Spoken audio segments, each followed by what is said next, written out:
Welcome to Rise Up in Business, the law podcast for small business owners. I'm your host, Tracy Myler-Crane. I'm a business lawyer, an entrepreneur, and very much a realist.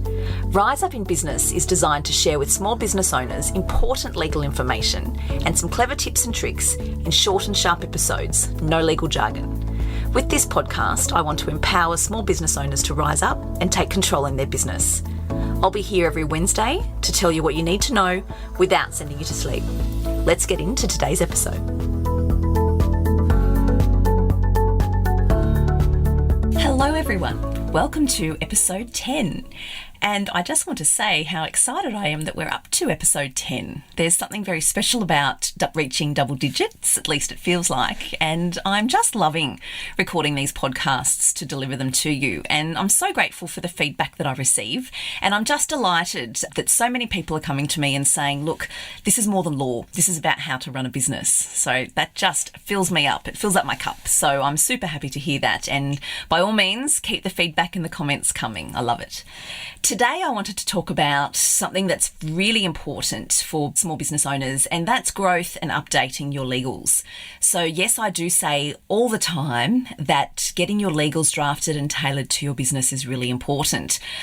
But it's not a set and forget. And what tends to happen is business owners think that once they've got them done, they can just park them and not think about them again. And whilst I like that sentiment because it means they've been done properly and they're serving you and your business, it's really important that we remember to revisit them from time to time.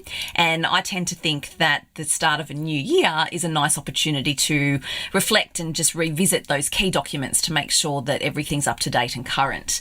Truth is, naturally, things are going to change in life and in business. That's a good thing. Keeping things up to date with your change is just as important as the change itself. I'm going to walk through some of the most common areas where things change in business and which can be easily overlooked in terms of updating our documents. The first one is business structure, a big one. If your business structure changes, so for example, if you incorporate a company and move from a sole trader, or if your partnership morphs into a corporate structure, for example, this needs to be reflected in all of your documents. All of the documents you have in your business need to reflect your current structure. This includes your business terms and conditions, your website documents, your employee contracts, your employee handbooks, if you have them, agreements that you have with contractors, with suppliers, the list goes on.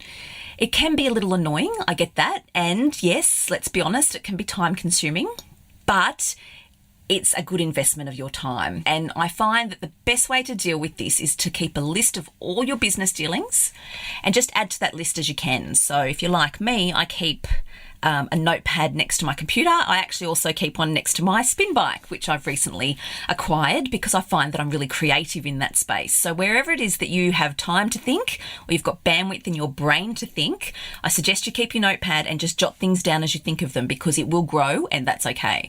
You don't want to miss something. The next business document that you need to keep up to date is your business terms, and that can be your business terms and conditions or your service agreement or terms of trade, whatever you call it for your business. That needs to be current. Things like, have your service offerings changed? Have your packages changed? Your pricing changed? What about your refunds policy or your cancellation policy? Think about what it is you're selling and your terms, because that needs to be crystal clear always. So think about things like perhaps what you're selling has evolved or developed. Your goods may have changed, your products may have changed. You've slightly pivoted in your service-based business and now your existing documents don't necessarily capture what it is that you're offering consumers at the moment. Those are the sorts of things that need to be updated in your legals, in your business terms and conditions. Something that I find occurs frequently is once a client has their business documents or their terms and conditions drafted and they're using them, over time, they'll identify areas where they think they might like to flag that in their business documents. So for example, problem areas with clients, that can be dealt with in your documents. For example, are cancellations causing you grief? Is that a pressure point for you? A client's cancelling at too short a notice and you need to draft something into your documents to encourage clients to give you at least 48 hours notice, for example. What about things like instructions or details that you need from your clients? Do they go away and there's a delay in when they provide things to you? Does that slow you down? Do you need to set out some really clear parameters in your documents so that your client knows what sort of timeframes they're expected to provide things to you? Remember, your business legals do a couple of things. They make sure you're legally compliant and they make sure you're protected in the event that things go wrong. Of course, they help you get paid. But they also set out the expectations between you and your clients. So this can mean that you can deal with pressure points in your documents and help prevent those hiccups arising along the way. So setting out what you expect of your clients, such as timeframes for providing information to you, is often an excellent way to help nurture a really positive client experience. These are the types of things that we can think about when we're going through the process of updating our documents and our legals. One other point that's worth mentioning is changes and variations to the scope of your work or a project after documents have been signed. This is a big one and it comes up often, and clients say to me, we've just agreed to slightly vary what I'm supposed to do for this client. How do I deal with that? Do I need to issue a brand new document to be signed? And the answer is you don't, but draft it into your business terms and conditions, draft it into your documents to spell out how it is you're going to deal with changes or variations. And if you do that properly, then all you need to do when you do have a change or a variation is flick a couple of emails back and forth such that it's all confirmed in writing and it's crystal clear. That then can be read in conjunction with your business document that's signed so that you don't need to issue another one. Last 2 points that I think are really important and that need to be front and centre when you're thinking about updating legals is your position with your employees or your contractors. So have your employees changed? Have they all got current up-to-date employment contracts? Have pay rates changed? Have other terms changed? Have you moved, for example, to flexible work arrangements? These are the types of things that need to be recorded in your documents. Similarly, with your contractors, has the nature of the services changed that they're providing to you? Pay rates, turnaround times, things like that. Those are the things that we ought to turn our mind to so we can make sure that those documents are current. And last but not least, insurance needs. Don't overlook this one. As things change in our business, as we grow, as we pivot, often insurance requirements change. So it really is worth having that discussion with your broker or sitting down and reviewing your insurance documents, your premium and your policy documents to make sure that everything you need is covered and to make sure that your policies are serving you. Those are the fundamentals as to what I think small business owners ought to be thinking about to make sure everything's updated. And if you're like most people and you're thinking, but Tracy, what happens if I don't get things updated? What's the worst that can happen?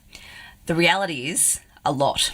If you don't have current documents with current trading entities and current terms, if you find yourself in a situation where you need to rely on your documents, either to enforce your rights or your position or to defend your business against a claim or allegation, if your documents are not up to date and current, the reality is, worst case, you may not be able to rely on them at all. It just depends on the scenario you face. And the truth is, it is not worth the risk. As I always say, prevention's better than cure. If you're going to get your documents done, get them done properly and keep them up to date. Don't run the risk of being completely exposed by having documents that you can't rely on, or by having documents that you can only partially rely on, because that then just ends up getting you into hot water. You can find yourself drawn out in a really complicated and lengthy dispute or scenario with a client who's unhappy, or worse, you want to get paid and you can't enforce your documents. That's it for me for episode 10. Thanks so much for listening. I hope that's of value, and as always, if you have any questions, reach out. That's what I'm here for. That's it for today's episode. Short and sharp, just like I promised. If you liked the episode, be sure to hit subscribe so you don't miss any new episodes, and I would be most grateful if you would leave a review on Apple Podcast. As always, remember to keep your business legals in order with my Business Legal Strength Check. Grab your free copy by heading over to my website, tmsolicitor.com.au. I'll catch you next Wednesday. Thanks so much for listening.